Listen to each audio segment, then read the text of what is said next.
थवाङ गाउँ हो। आज असारको 5 गते भूमि नाच हेर्नको लागि हामी थवाङमा आइपुगेका छौँ। थवाङ रमाइलोदेखि सुन्दर थवाङ, सुन्दर मान्छेहरू, सुन्दर बस्ती,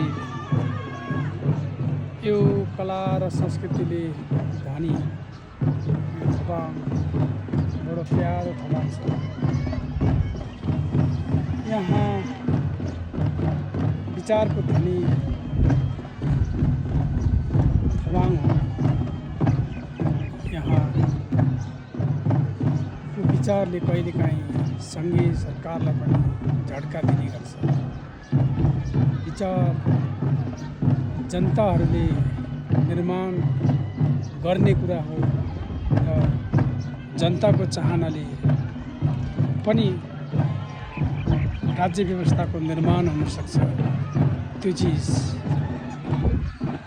थवाङले देखाएको छ। थवाङ भएर रहेको छ। थवाङका घरहरू ढुङ्गाले छाएका, काठले बनेका हुन्छन् भन्ने हामी बच्चामा सुनेको। अहिले त अग्ला भवनहरू बनिसकेका छन्। काठका घरहरू पनि एकाध देख्न सकिन्छ।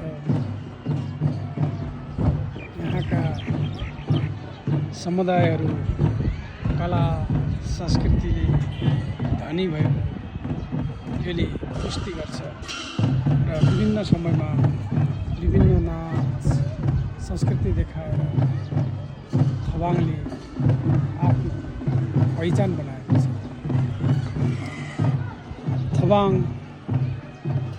थवाङै हो। त्यसैले थवाङको गौरव छ, महत्त्व छ। देश विदेशबाट थवाङलाई बुझ्न मान्छेहरू आउने गरेको पाइन्छ।